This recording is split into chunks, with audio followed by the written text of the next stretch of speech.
اللهم بارك على محمد وعلى آل محمد كما باركت على إبراهيم وعلى آل إبراهيم إنك حميد مجيد. سوارنا سوا درشم نمبر حدیث شریف ہے 1430 نمبر حدیث مبارک. وعن عائشة رضي الله تعالى عنها قالت ام المؤمنین مسلمانان مور بی بی حضرت عائشہ صدیقہ رضی اللہ عنہا نے دا حدیث روایت تے پیغمبر علیہ الصلوۃ والسلام د کور یو حالت بیانې د شپې یو حالت بیانې. مور بی بی عائشہ صدیقہ رضی اللہ عنہا نے اللہ پاک راضی شي، الله پاک دې د خپل ځان نه راضي کی. زما او استاد د ټول امت د طرف نه دی الله پاک ولا بهترین بدلی ورکړي. مور بی بی وای افتقدت النبي صلی الله علیه وسلم ذات لیلہ، یو شپه مې نبی علیہ الصلوۃ والسلام او بستر باندې بیا نه موندو.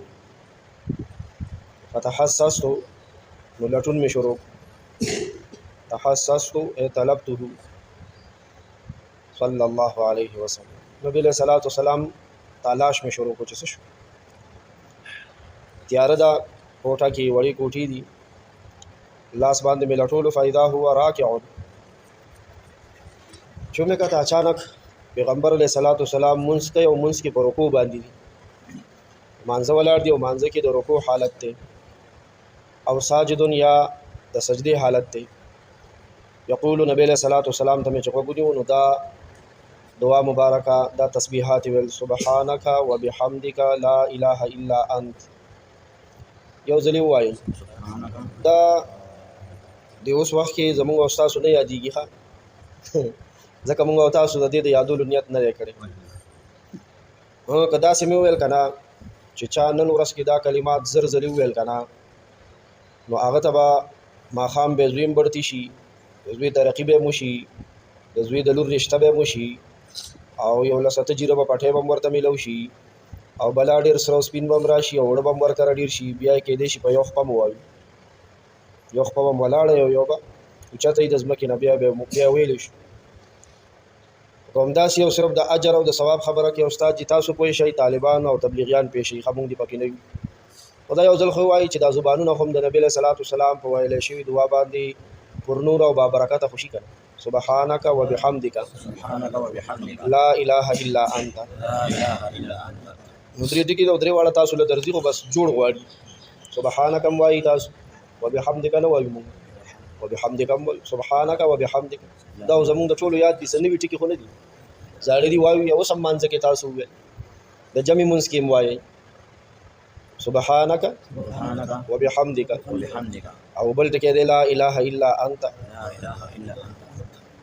وفي روایت او بل یو حدیث کې راغلی دی فوقعت یدی علی بطن قدمی. مور بی بی فرمایي پیغمبر صلی الله علیه وسلم مې لټولو زما لاس د نبی علیہ الصلوۃ والسلام د خپو مبارکو په تلو باندې لګېدو. پیغمبر علیہ السلام مې لټولو، لاس مور پسې شپه ده تیاره ده، زما لاس د نبی علیہ الصلوۃ والسلام الله اکبر د مبارکو خپو د قدمونو د تلو سره ولګېدم. تلی سره به کله لاس لګي سجده کې شابه او هو فی المسجد، او نبی علیہ الصلوۃ والسلام په سجده کې مسجد شارحین یو معنا سجده کړې ده او یو بله معنی ده ډېره دلچسپه معنا ده، لکه توجه ورته وکړئ. او د دغې معنی زموږ او ستاسو په کورونو کې د اوس وخت کې ډېر سخت او اشد ضرورت دی.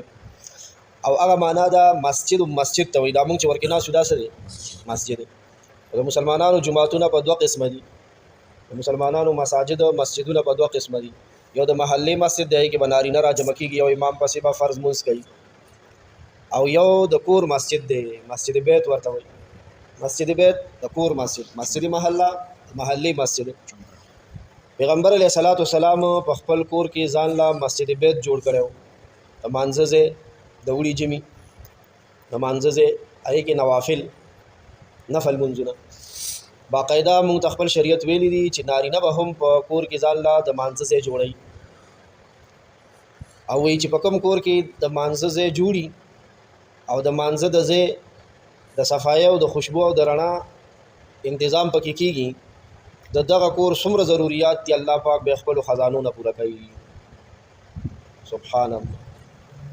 مونږ خو داسې وظیفه طریقه غواړو که نه چې زمونږ د کور ضرورتونه په احسن طریقه په ښایسته طریقه باندې چلیږي او چاته پکې لاس نیو والا جوړ نشو. دا هر سړی غواړي. د هغې دپاره خو داسې کار کوو مونږ او تاسو چې د یوې نوکرۍ په ځای باندې دویمه کوو، یو روزګار په ځای باندې دویم روزګار ته هم اسره کوو، لاس اچوو او ور ټایم هم لګوو. بچیم چې لږ راښه شي هغه هم چې په روزګار شي نو مونږ وایو چې ګینې غټه ګټه وشوه. د دې سره سره راځئ چې مونږ او تاسو ته زمونږ شریعت کومه بهترین او اسانه لار ښولې د هغه دا ده چې مونږ او تاسو په خپل کور کې نارینه ځان له د مانځه ځای جوړ کړو.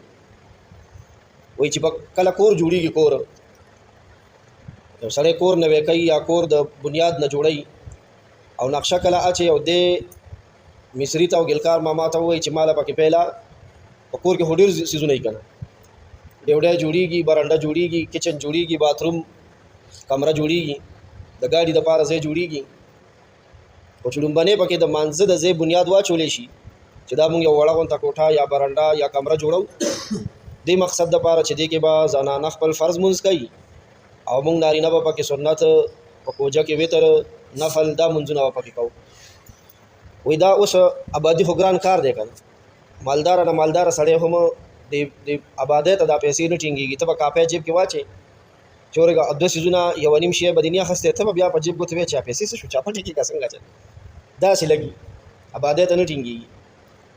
خو چې کله پکې د مسجد بیت بنیاد کېښودلی شو تر سره پورې، تر چابۍ پورې، تر رنګ روغن او فینشنګه پورې، د دې کور څومره ضروریات دي الله پاک به د خپلو خزانو نه پوره کوي د مسجد بیت د برکت. او یو حدیث کې نبی علیه صلات وسلام فرمایلی دي چې تاسو خپلو کورونو نه ادیرې مه جوړوئ. دا خو به تاسو ډېر ځای کې اورېدلی دا حدیث. تاسو د خپلو کورونو نه ادیرې مه جوړوئ. ادیره کې څنګه چلي؟ مړي پراته هغې مونځ کوي؟ نه، پراته دي په هغې د مونځ ټایم تېر شوی دی. که ژوند کې څه کړي مبارکې شه، او که نو اوس که ډېر الله ته وایي چې مونږ نه خو ډېر مونځونه تللي دي د هغې راله څه راکړه موقع راکړه. نه، موقع د ژوندو سره ده، دي چې څه وکړه څه توره وکړه. نو د کور نه ادیرې مه جوړوئ. کور کې مړي وي، رښتیا ووایي مونږ او تاسو خو رالو چې اوس کورونو ته لاړ شو، ورکې به ژوندي وي که مړي به وي سا خو بالي ژوندي به وي. په چې ورشو قرآن مجید ته به ناستي، اوږدې تسبیح به وي ورسره، اشراق مونځ به کوي، قرآن مجید تلاوت به کوي، که نه اوده به وي چې ودي مړه دي چې ودي او مونځ یې نه کړی. ټولو نرو ښځو بیا قبرستان دی دیره ده، دي زمونږ د کور نه دیره جوړه کړې ده. نو وهو فی المسجد، پیغمبر علیه صلات وسلام په مسجد بیت کې او په سجده کې وهما منصوبتانی، د پیغمبر علیه صلات وسلام سجده کې چې وي نو خپې مبارکې خو دواړه بیا ولاړې وي، خپې ولاړې وي. وهو یقول، او نبی علیه صلات وسلام دا دعا ویله، اللهم انی اعوذ برضاک من سخطک، یا الله زه پناه نیسم ستا رضا سره ستا د ناراضګۍ، یعنې ته ما ناراضي شي یا الله ناراضه مه شې ماله. د دې دعا حاجت مونږ ته شته که نشته؟ اللهم انی اعوذ برضاک من سخطک. که ټول عمر دپاره م یاده نه شي نو یو ځل خو به زمونږ د زبانونه پرې منور شوي که نه، د نبي علیه صلات وسلام د زبان نه وتلی شوي قبوله شوې دعا ده. او څه پته لګي د اوس وخت کې الله پاک د یو قبوله کړي د ټولو به ورسره بیړه پار شي.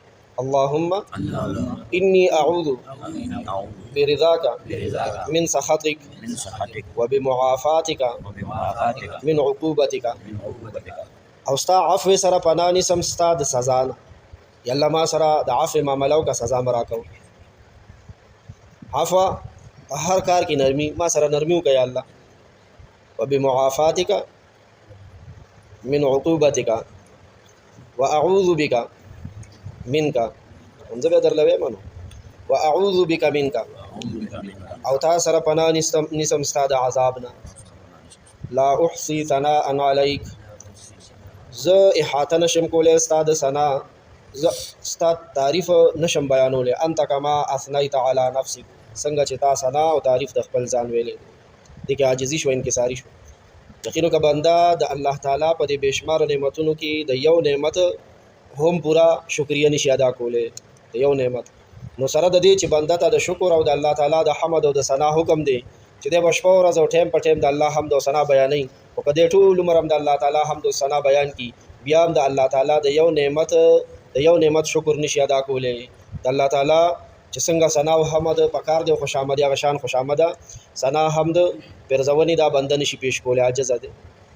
حضرت داود علیه السلام د بني اسرائیلو پیغمبر علی نبینا و علیه الصلاة والتسلیمات یو ځل سوچ کوي یا الله ځکه ستا د نعمتونو په شکریه کې 2 رکعات نیت وتړم او سجده وکم چې زه شکر ادا کړم.